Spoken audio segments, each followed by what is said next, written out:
Hi guys, hope you're doing good. I hope your preparation is going on track.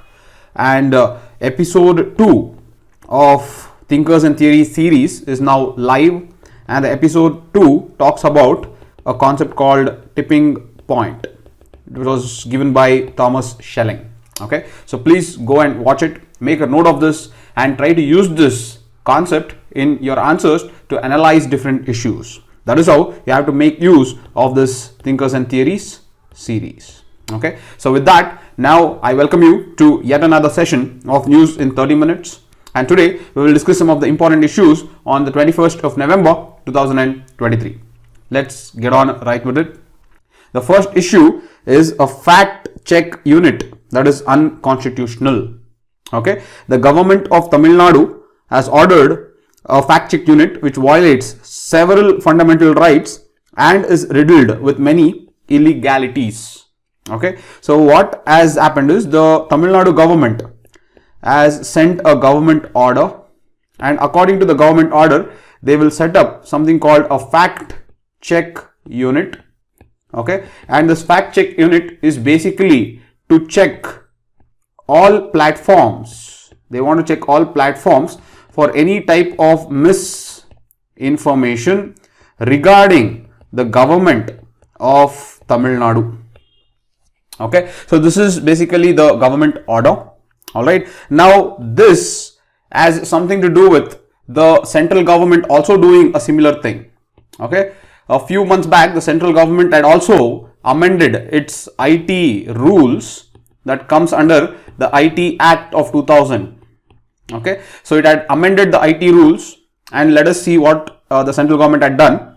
So the government of India, okay, it had introduced IT rules known as the Information Technology Intermediary Guidelines and Digital Media Ethics Code Rules 2021. Okay, in accordance with this rule, the government of India wanted to set up fact checking unit. Okay, the government wanted to set up a fact checking unit. Okay, now the job of this fact checking unit is to identify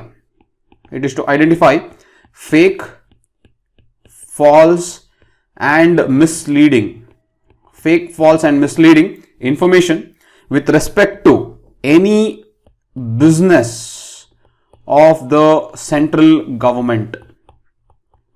Okay, so you can see this, the same avatar of what this fact check unit is, the same is being done in Tamil Nadu through a government order.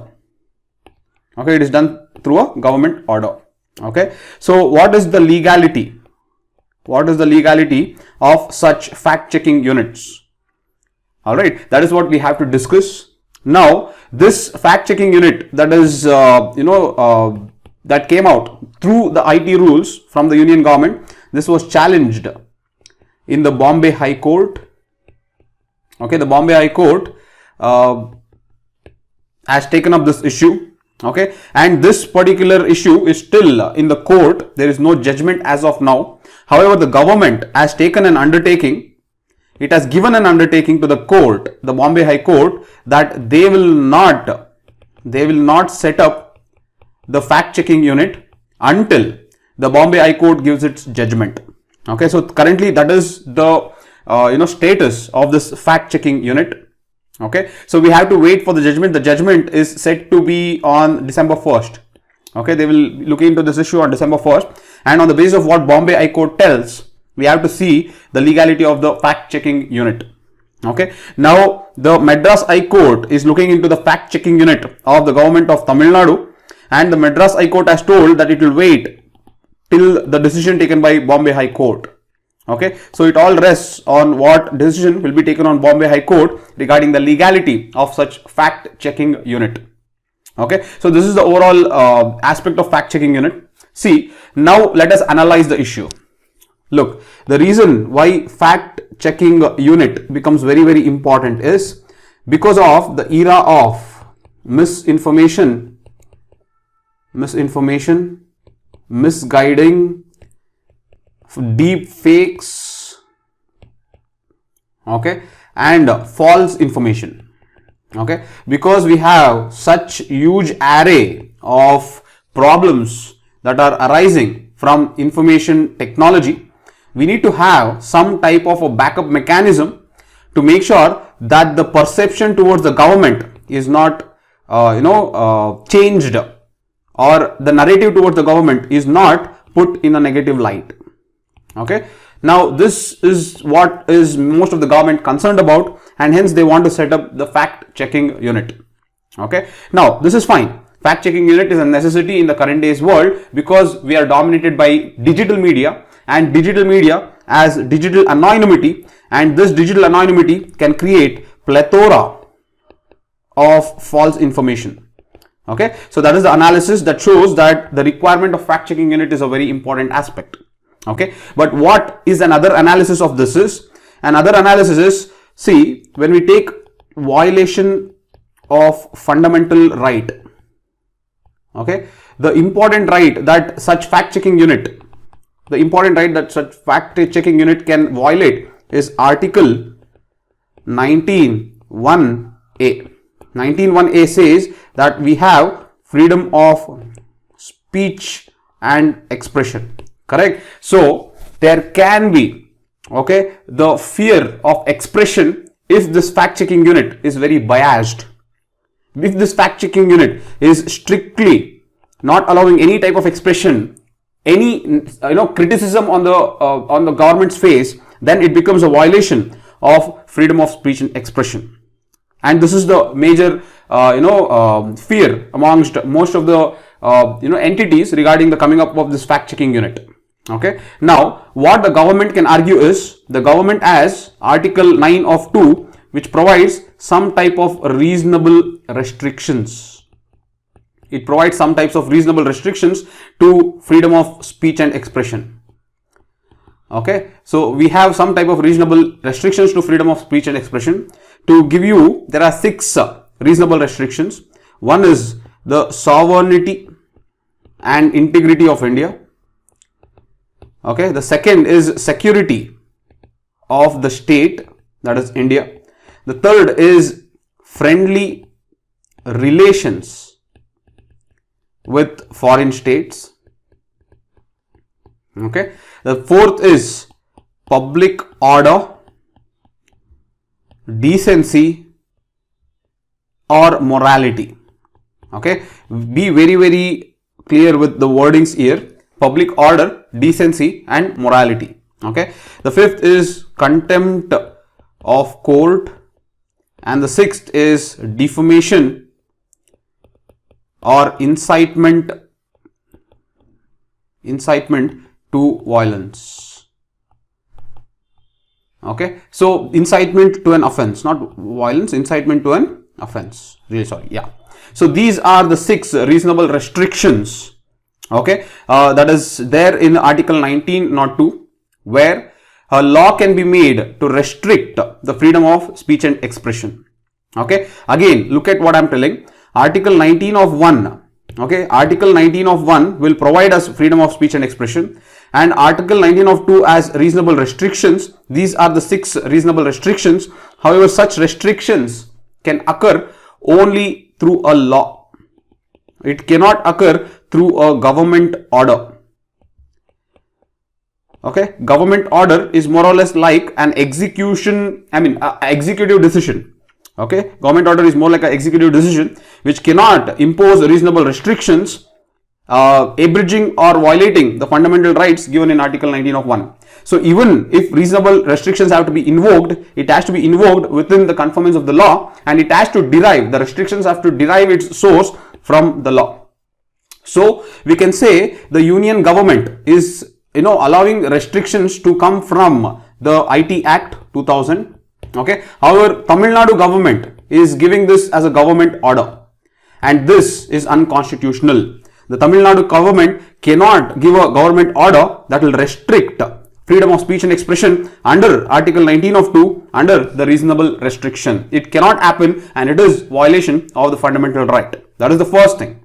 The second thing is, most of these the fact checking unit that are being set up, they are being set up to protect the public interest. Now if you observe closely, there is no word called public interest in reasonable restrictions. What you have is public order, decency and morality. Okay, so by having any type of restrictions on the basis of public interest, this is not a ground under Article 19 of 2. So you should be very careful that public interest is not part of Article 19 of 2.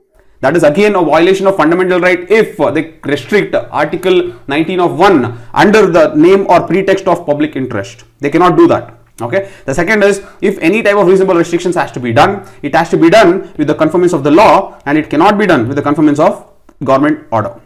Okay. So this is the impact of fact checking unit on the fundamental right.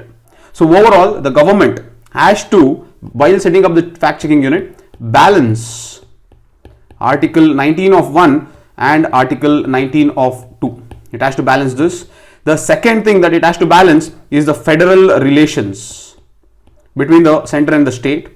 The third it has to balance is its Article 21.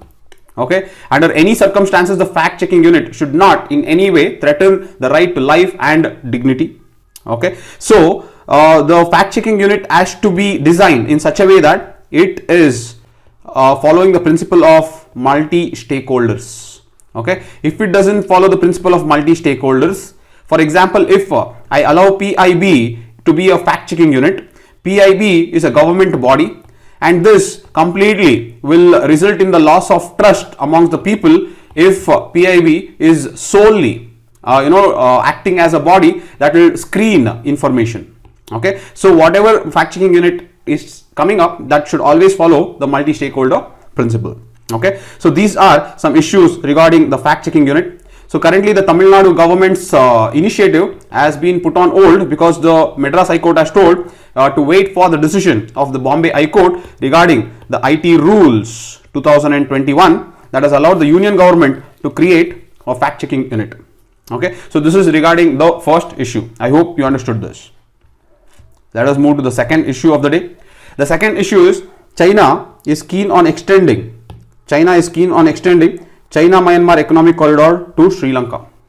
As you know, the reason why I am telling you this is China-Myanmar border is very much in news. Okay, China-Myanmar border is very much in news. Okay, especially the part where the China and Myanmar is bordering, there is a rebellion that has occurred, and this rebellion is occurring amongst a alliance called Three Brotherhood Alliance.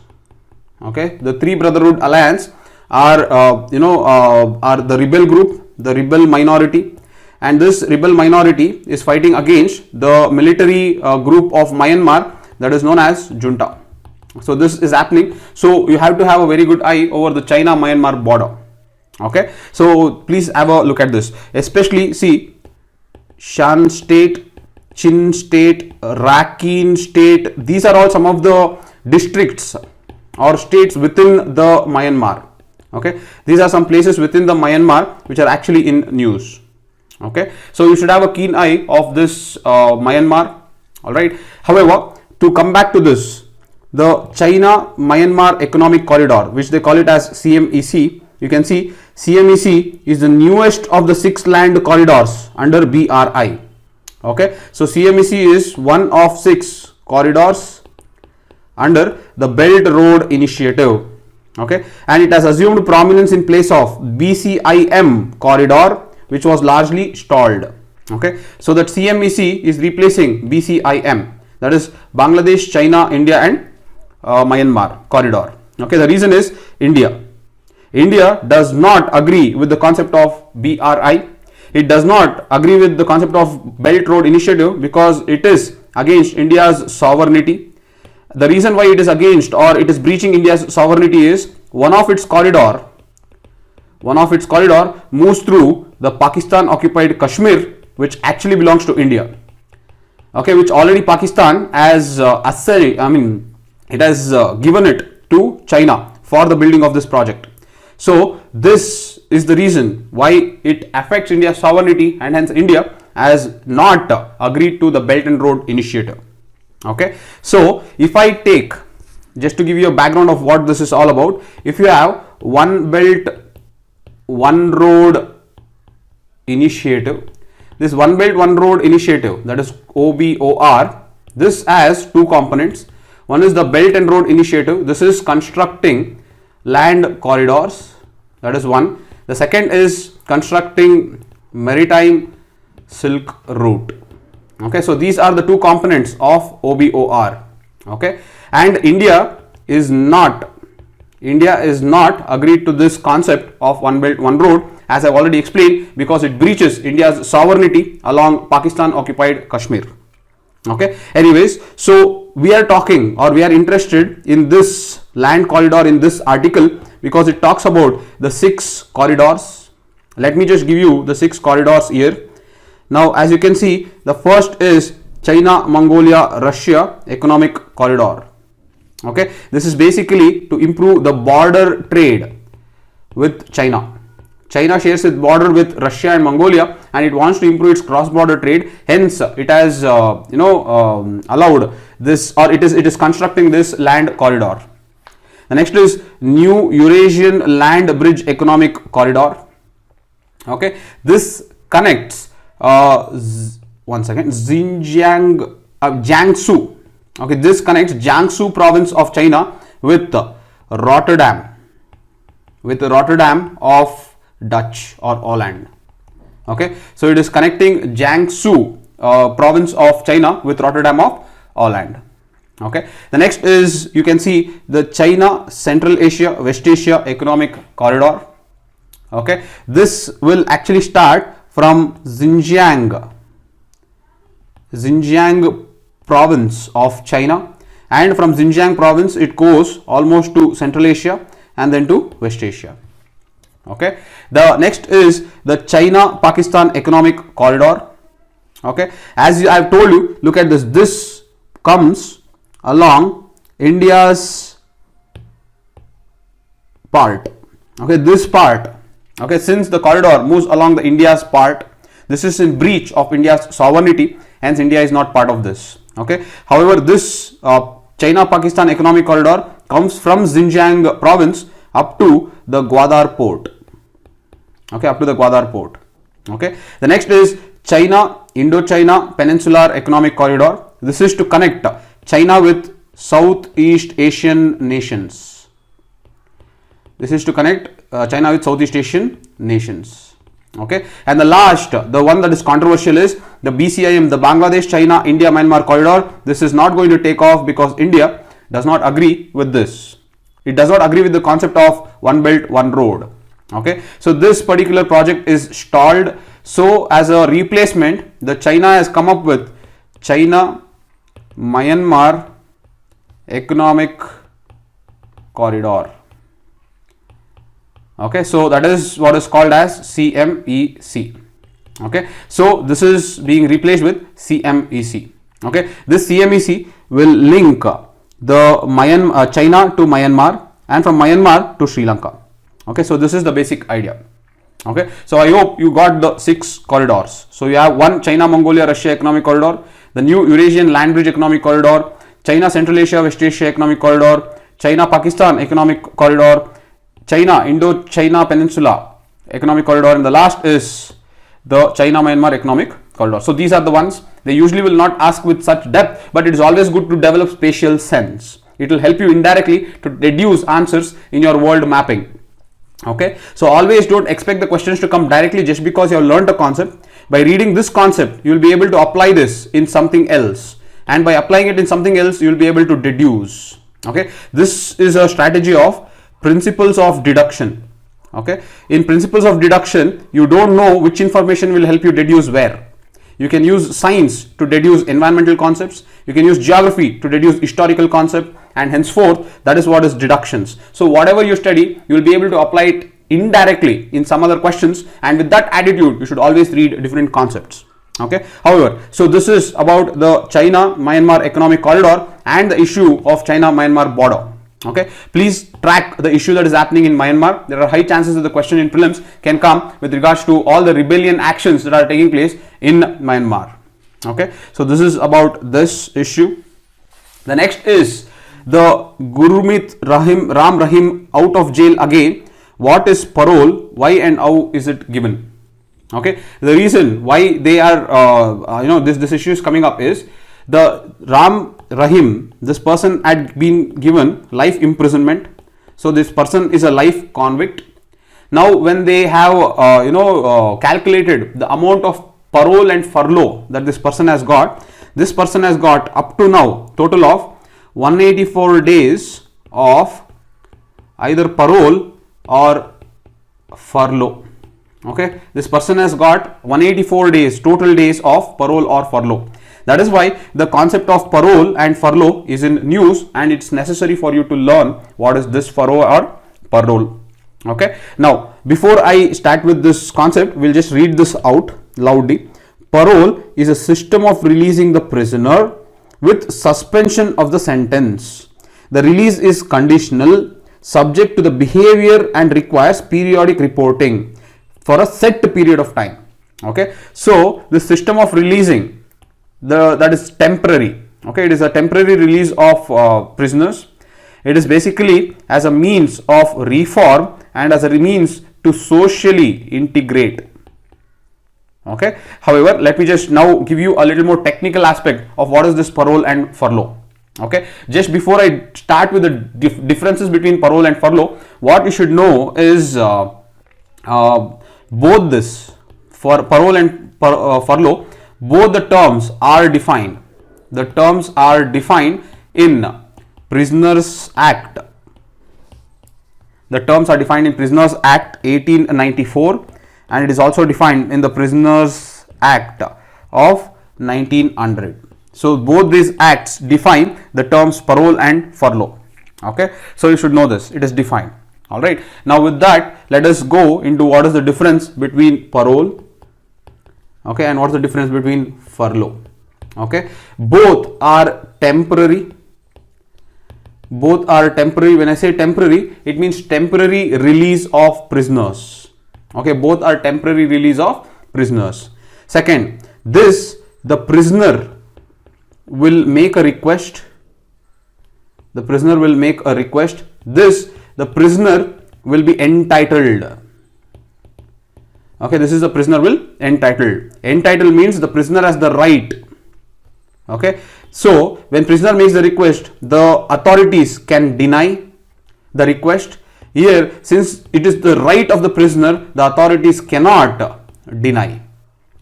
Okay, the fourth is now this, if the authority agrees, then the prisoner will be on parole for about 1 month. Okay, however, it can be extended for special circumstances.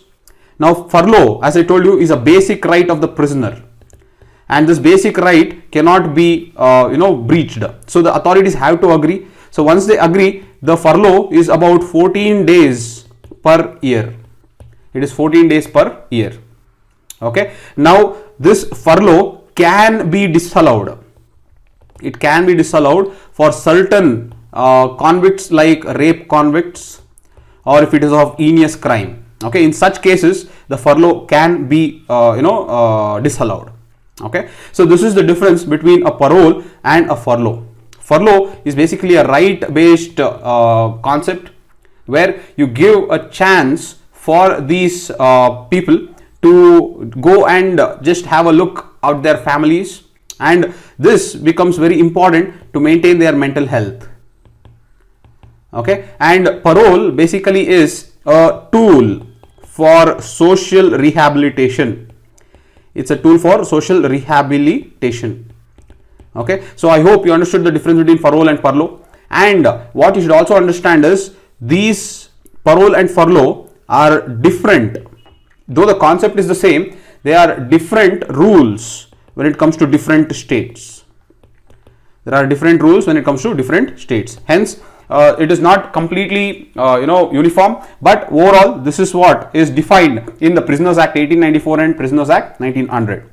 Okay, so this is one thing. Another Supreme Court judgment that you have to remember here is the Supreme Court in Asfaq versus the state of Rajasthan. The Supreme Court in Asfaq versus state of Rajasthan has told the nature of crime of the convict. The nature of crime of the convict cannot be the ground. It cannot be the ground for the denial of parole, for the denial of parole or furlough. Okay, so just because a particular crime is too heinous, or just because a particular crime is against the societal, or it is too harsh, it looks too harsh, that doesn't mean that you can deny parole or furlough. Okay, it is because these are the rights, the basic rights of the prisoners. This is one of the judgment that was given in Asfaq versus State of Rajasthan. The reason why they have given this judgment is India follows a criminal justice system that is reformative. Okay, India is a criminal justice system that is reformative. It is not retributive. It is not retributive. Since it is reformative, we should always give more space for correctional behaviors. We should give more space for correctional behaviors. And also, these two rights are very, very important to maintain the mental health of the prisoners. In that scenario, the Supreme Court has told that the nature of crime should not matter or should not become the ground for the denial of parole or furlough. Okay, so I hope you understood the difference between parole and furlough. Okay, parole is basically granted on the request of the prisoner, and it can be granted on the behavior of the prisoner. If the behavior has been good, then this parole will be granted. It can be granted for the term as defined by the prison authorities, but periodically this prisoner has to come and report to the assigned or designated authority. Okay, and when it comes to furlough, this is a right. There is no denial. There has to be some days in a year the prisoner is given a leave from prisons. That is what is furlough. Prisoner getting a leave from prisons is what is furlough. I hope you got the difference between parole and furlough. Both the terms have been defined in the Prisoners Act 1894 and Prisoners Act 1900. Okay, so this is about the difference. Let us go to the next issue of the day. The next issue is the unfortunate event that has happened in Uttarkashi district. In Uttarkashi district, while digging a tunnel, the tunnel is Silkyara Barkot tunnel. Okay, this was happening near Yamunotri National Highway. Okay, in Uttarakhand's Uttarkashi district. When they were building a tunnel, the tunnel collapsed. The tunnel has collapsed. However, we still have 41 members inside this tunnel who are trapped. Okay, they were trapped from November 12th. It is almost 21st. So the authorities are doing everything in their power to make sure that these trapped members are going to be rescued alive, and we pray that this rescue becomes fruitful as soon as possible. Okay, now what the article tells is Uttarakhand tunnel collapse. In building Himalayan tunnels, support and monitoring becomes very key. Okay, now what do you mean by support and what do you mean by monitoring? Okay, now see what the experts say is, as you know, in the Himalayas there are several developmental projects that are taking place. Okay, when you take several developmental projects, example is Chardham project. Chardham project is building an highway that connects Gangotri, Yamunotri, Kedarnath and Badrinath. Okay, there are more than 200 HEP, that is hydroelectric projects, that are coming up. There is again a border road organization that has built a roadways directly to Amarnath cave. So like this, there are also Atal tunnel. Okay, so there is Sela tunnel. So there are different tunnels that are being built. So if you take Himalayas, developmental projects are constantly coming up. Okay, but what you should understand is Himalayas is prone to one, seismicity, and two is it is prone to zones of weaknesses. Zones of weaknesses can be called as shear zone. Okay, zones of weaknesses can be called as shear zone. Okay, now what is seismicity? Seismicity is basically earthquakes. When the land shivers, okay, when the land shivers because of the coming of seismic waves, then it results in earthquakes. When there is earthquakes, it can result in destabilizing the slopes. Okay, that is one problem. The second is the shear zone. The shear zone will get activated. The shear zones will get activated during seismicity. And because this is a zone of weakness, whenever there is construction that happens, this construction will have disturbances on the ground, and these disturbances themselves will create slope instability.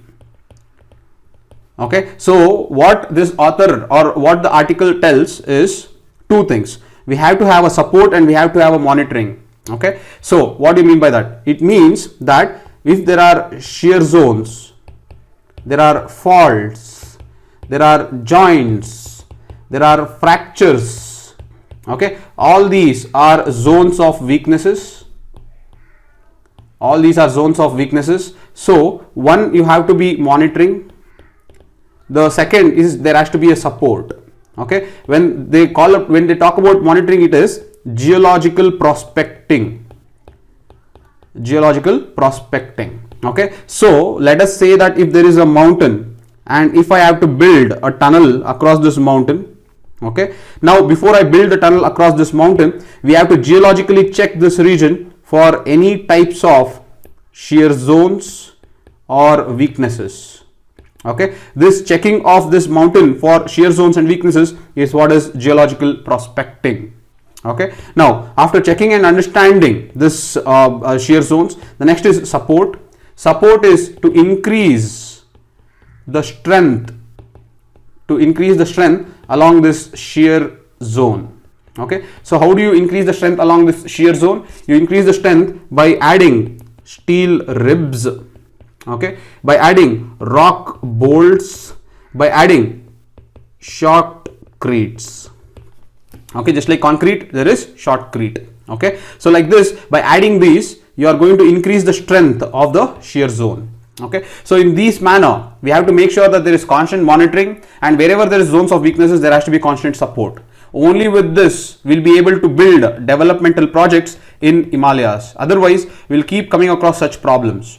Okay, so this is what the article excellently talks regarding the Uttarakhand tunnel collapse. Okay, so I hope you got an issue. This question will definitely come in GS3 of disaster management. So please make sure that you are prepared an answer for this, because 100% this question will be asked.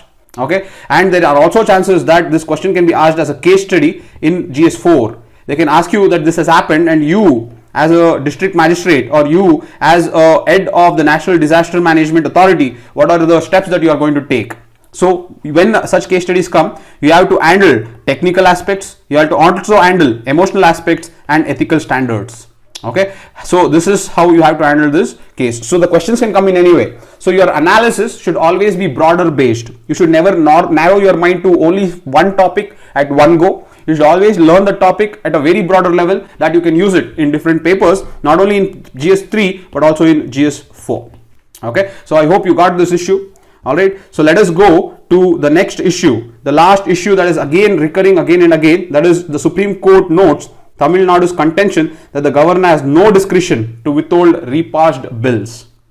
Okay, the court seemed to prima facie agree with the Tamil Nadu's argument that the first proviso of Article 200, okay, states that if the bill is passed again by the House or Houses with or without amendment and presented to the governor for assent, the governor shall not withhold the assent therefrom. Okay, so again the issue is with respect to the Tamil Nadu governor, who had withheld around 11 bills.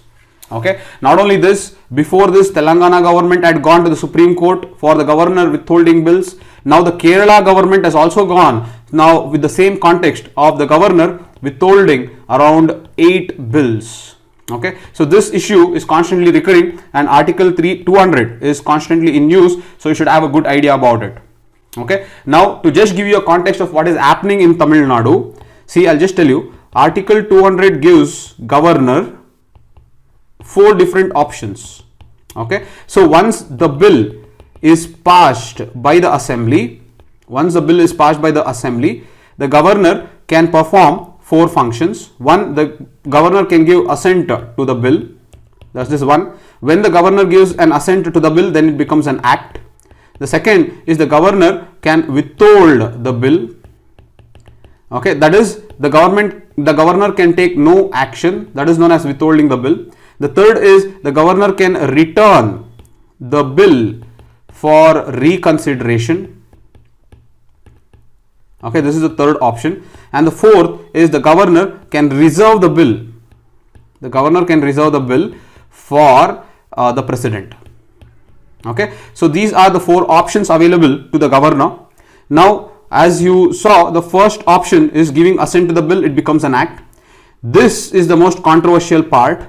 The governor will not take any action because the constitution has given no time frame for the governor to give assent.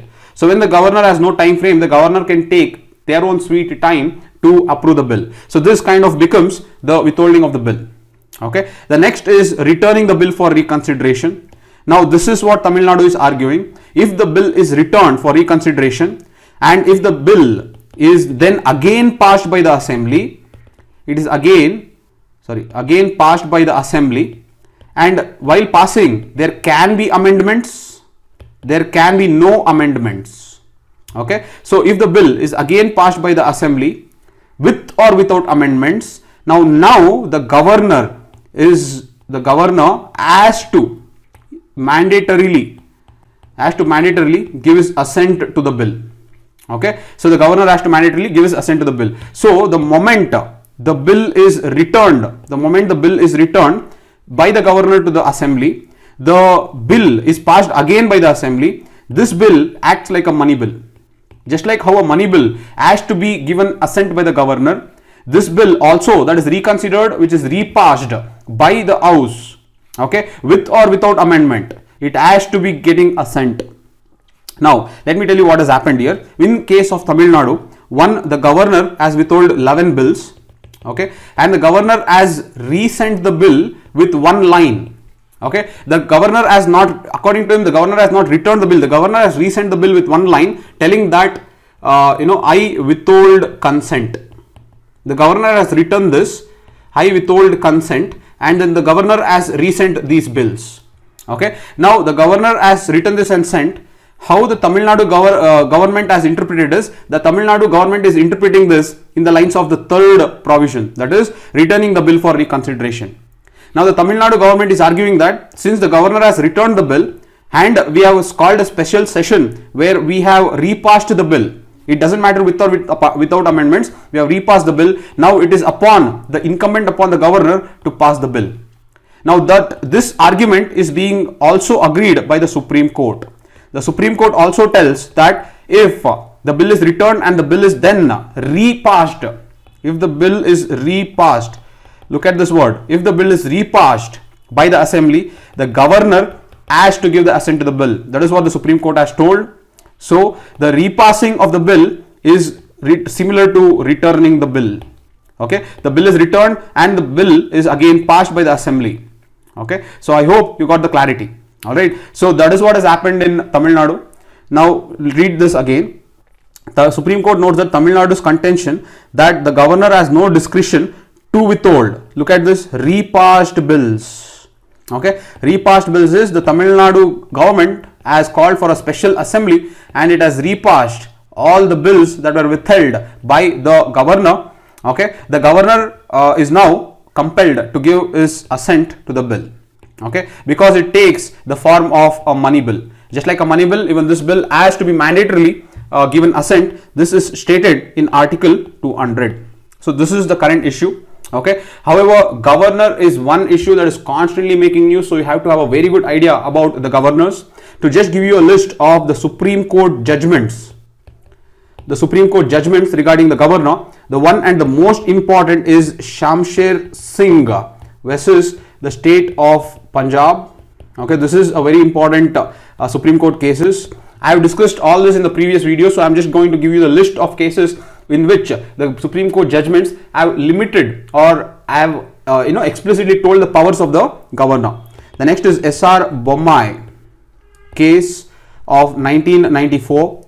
The third is Rameshwar Prasad case of 2006. This is the Bihar Assembly dissolution case. The next is Nibam Rebia case of 2016. This is the Arunachal Pradesh assembly dissolution case. However, these are the 4 important cases that the Supreme Court has kind of created a contours of what the governor can do and cannot do. However, that time frame of Article 200, what is it that the Supreme Court will interpret, is something that we have to watch for. Okay, since the Kerala government has also now gone to the Supreme Court, let us see what will be the contours of Article 200 within the context of the governor and his powers with assenting the bill. Okay, so these are some of the important issues of the day. I hope it was helpful. Again, the TNT series has released its episode 2.